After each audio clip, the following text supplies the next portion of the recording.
This episode is way overdue. Welcome to The Growth Concept. I'm your host, Keone Upton, where my mission is to empower growth through real conversations. This is going to be a new branch on The Growth Concept, and this branch is going to be called Authentic Growth. And essentially, the mission for this new branch on The Growth Concept is to share my own journey, experiences, lessons, successes, and most importantly, the failures. And the reason for this is I feel that, especially viewing the media these days, there's a lot of BS out there. For example, there's a lot of the end result portrayed. For example, you see that guy in Los Angeles in his Ferrari, or you see that person that with X amount of whatever, but you don't see the sacrifices, the process they have made to get to that end goal. And essentially, the mission is to share my journey in the most real, authentic, and honest way possible so you can learn and start applying things I've learned to your own life. This episode, I'll be going deep into unpacking how I discovered podcasting was for me and how the media business came into my life, as well as a bit about what I actually do, introducing myself properly. Let's get into it. I am an electrical apprentice. I'm a third year coming up electrical apprentice, and I am the founder of Growth Concept Media, a media company that helps businesses and personal brands tell their story, share their story, their mission, and establishing this on social media for leveraging the platform for growth. Because people connect with stories. People connect with people, not products or services. Essentially, my mission is to capture that for them. As well as hosting the podcast, I'm also the president of a Toastmasters club and studying social media marketing, new business, and entrepreneurship. All of them I'm extremely passionate about, which adds to the fact I haven't been burnt out yet that I'm aware of. And I think the reason is because I'm doing something I enjoy. I hope you get out of this episode is the framework I had to develop to discover podcasting was for me. And you can pick and choose and apply it to your life so you can find your next big thing. I went through a 5-step process of discovering podcasting, and I'm going to walk you through each of these 5 steps in a real authentic way and an actionable way, and questions you can ask yourself to discover these 5 steps. But before we get there, let's go back in time. Year 10 Keone, I was all over the place, didn't know what I wanted to do with my life, and I have to say I'm still on that journey. But I was surrounded by people that weren't good for me. I was doing things I shouldn't be doing, and I was going down a really dark path. But that all changed when I was introduced to a new environment. This environment was simply a change in workplace. I was then surrounded by people a lot older than me, and I was asked the question, what legacy do you want to leave? What person, what man do you want to become? And what value do you want to add to this world? And as a young individual, I had no idea. And after months and months of having these real conversations with people, introducing myself to new people, I gained confidence and clarity, and that compounded over time and flicked a switch to where I am now. So essentially, the podcast came from having real authentic conversations with people. I was working a cafe job, and I would introduce myself to people that I had no idea what business or what they did. And these conversations build up my confidence and courage to keep going. And during these conversations, it sparked my interest that I love connecting with people. I love networking and communicating. And that's where the podcast foundation came from. But it wasn't just an idea like that. My last year's diary, the 4th of June, 2024. Those of you who are watching this podcast can see this important date. Podcast idea. And I was in a work car when it all clicked. After months of reflecting, asking myself super hard questions, and brainstorming what I truly loved, it flicked the switch. I was in the work car, on my phone, looking at my notes, answering these questions. Okay, I had what I enjoyed, communicating. I love authentic conversations. I love helping people. I love networking. What can I build to fulfill this purpose and my enjoyment. And I was like, oh, a podcast. And I was in a work car when this all happened, and the tradie looked at me and was like, dude, you good? And I'm like, yeah, I just came up with a really cool idea. And from there, it was execution time. I knew what I wanted, but I wasn't sure how I was going to get there. This came with a lot of research on what equipment, what ideas, topics I was going to talk about, and my niche and my why. And that's the important part. Step 1 was identifying my natural strengths. What are your natural strengths? For example, mine were communicating, networking, and having real connections with people. But it didn't come easy. It came with a lot of trial and error in my life. For example, in school had a very negative impact on my life, I have to say. With going through school with dyslexia, I struggled to fit in. I always saw myself as an outlier, and I was portrayed an outlier when it came to tests, so that I needed extra help reading and writing. And this took a toll on me. After years and years of this, I graduated school with a piece of paper and a lot of limiting beliefs. And I strongly encourage you, if you have a learning disability or a barrier which you think you have or you have, search the positives of it. This is the first thing I did coming out of school, and it changed my life. I then discovered that I was great at pattern recognition, communicating and connecting with people, sharing my ideas. And that was something that was untapped in school, which I really don't know why. And that was my strength, communicating, networking, and I really loved helping people and having these connections with people. That was my natural strength. What are your natural strengths? Here's a couple of questions I asked myself to identify this. What is it you do that when you do it, you lose track of time? Time just vanishes into thin air. It's like you sit down for half an hour and all of a sudden it's been 4 hours. Where did that time go? That is a good green flag for you to pursue what you're doing, because that shows you that you're in flow state. You're embedded in what you're doing. That's something you're passionate about. Another question I asked myself is, what do I love doing? What do you love doing? In your free time, what do you do other than scroll through TikTok and Instagram? Is it reading? Is it writing? Is it sharing stories? Is it creating content? Identifying this will allow you to build that framework, that foundation that you can build from going forward. Another great question to ask yourself is, what are you naturally good at? Is it you're naturally confident? Is it naturally you're good at mental math, reading, writing, so on? This could be very personal to you, but identifying what you're naturally good at is something you're meant to pursue. For example, I'm naturally good at communicating. I was born very confident, and that's something that I pursued because I was naturally great at. And this is something that school doesn't teach you. School doesn't teach you how to utilize your strengths for growth. In my opinion, school just taught me how to be very average at a bunch of things, then be very absolute a weapon at one thing.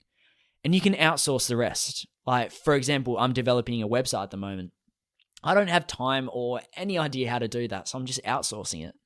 Yeah, you got to pay someone, but while he is building my website, I can then focus on my business, my podcast, my study, so on. And that's something also to consider in what you're willing to commit to. Don't be afraid to outsource. It could change your life. Step 2 of the process I went through to discovering that podcasting and business was for me is be honest about your weaknesses. And this is a hard conversation to have, I have to say. I struggle with it personally. For example, I'm not great at reading or writing. I struggle getting my ideas out on paper. And that's something I knew I wasn't great at. So I knew there's luckily resources out there which help me with that, getting my ideas out and wording it better. But identifying what you're naturally not great at is a great skill. It allows yourself to put ego aside And that way you can build on your strengths, not focusing too much on your weaknesses.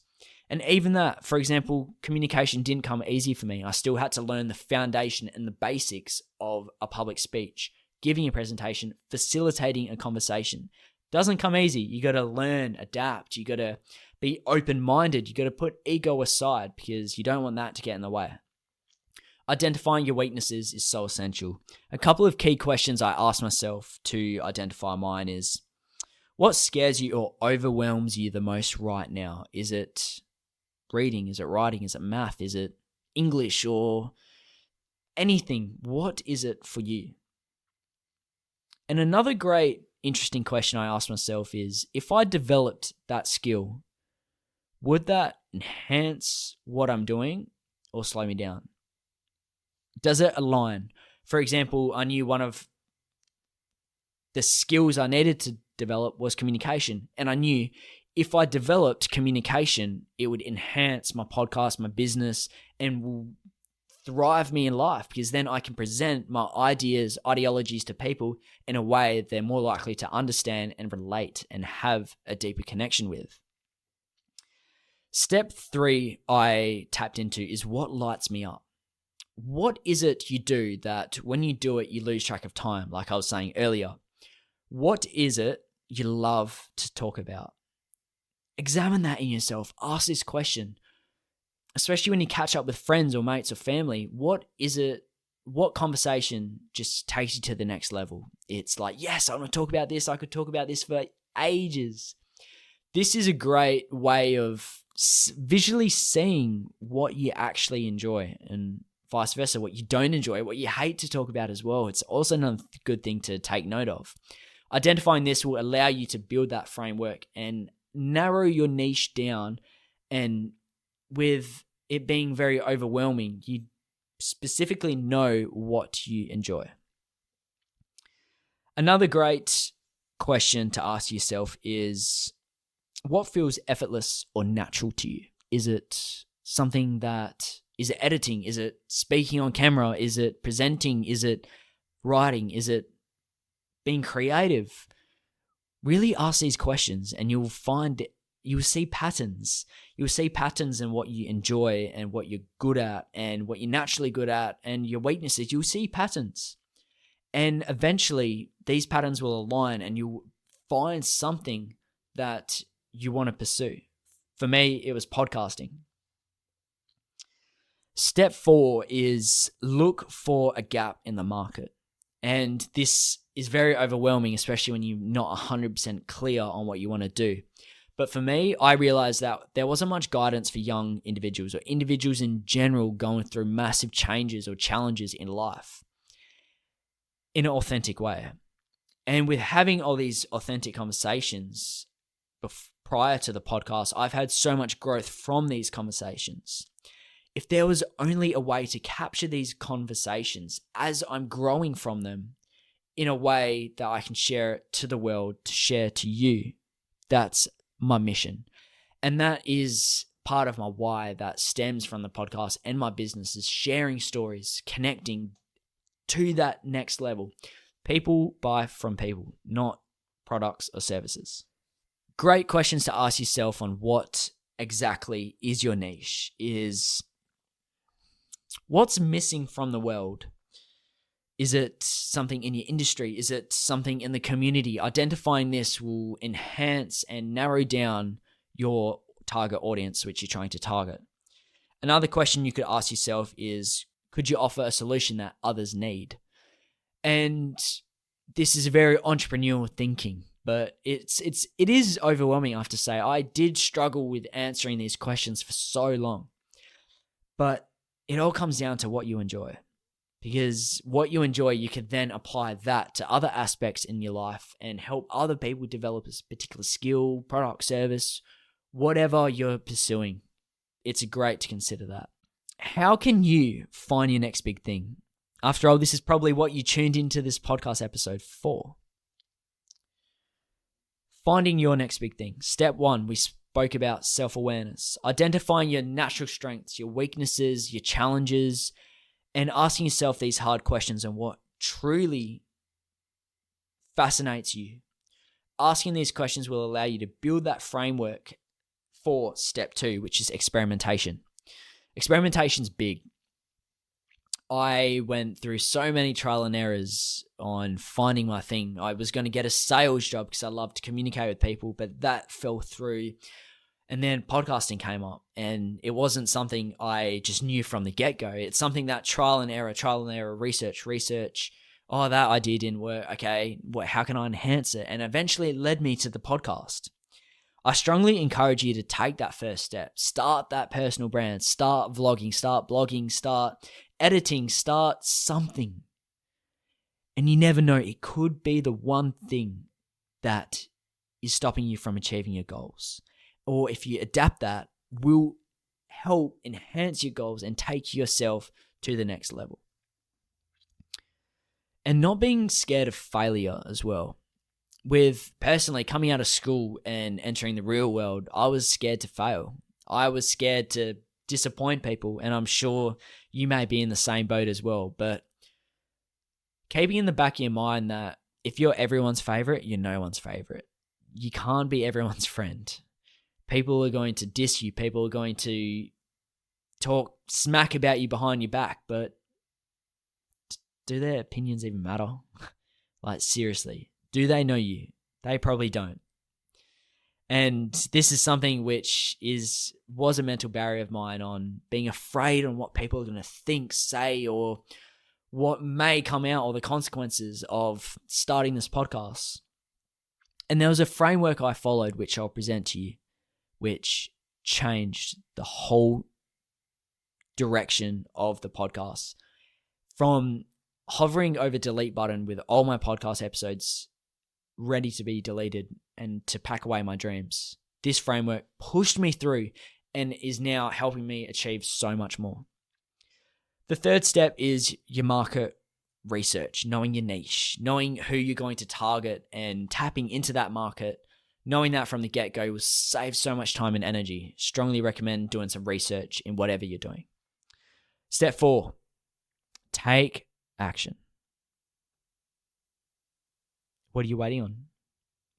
It's you versus you right now. What are you waiting on? What is stopping you from taking action? What is stopping you from starting that artwork channel? What is stopping you from sharing your ideas, beliefs, or challenging people's perspectives? What is stopping you? This framework will help with that.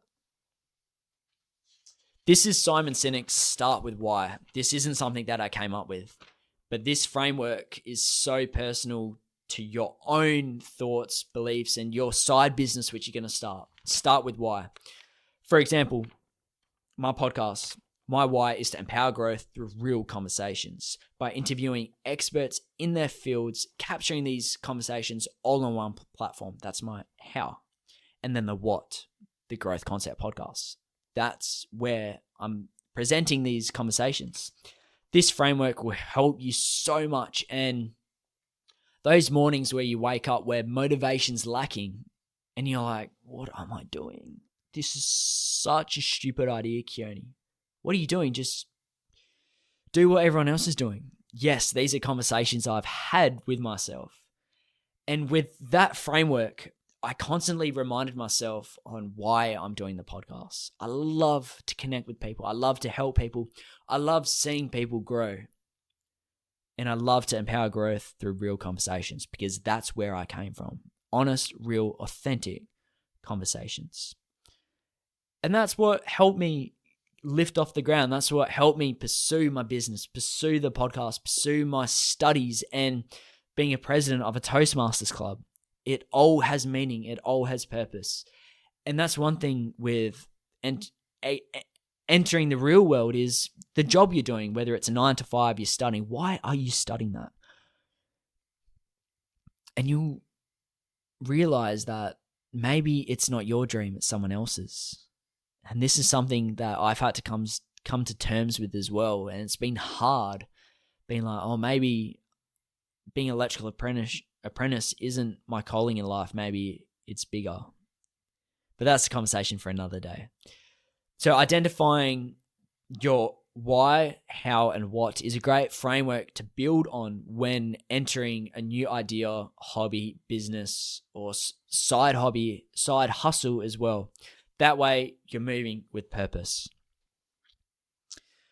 I got a couple of amazing questions which I want to answer on the spot. The first question is, how do I stay motivated?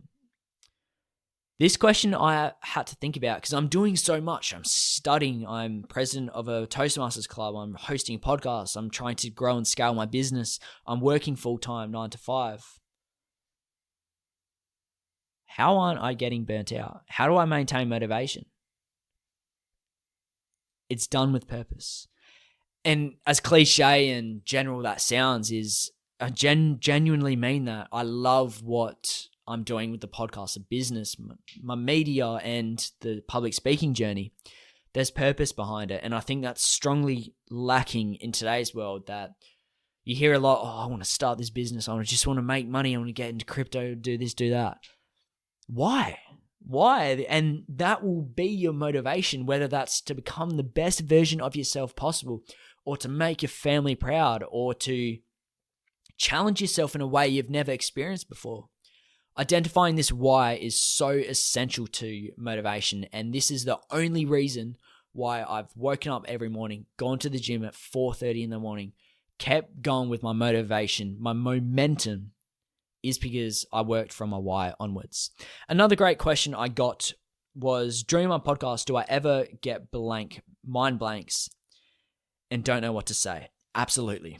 This is something I am still trying to develop.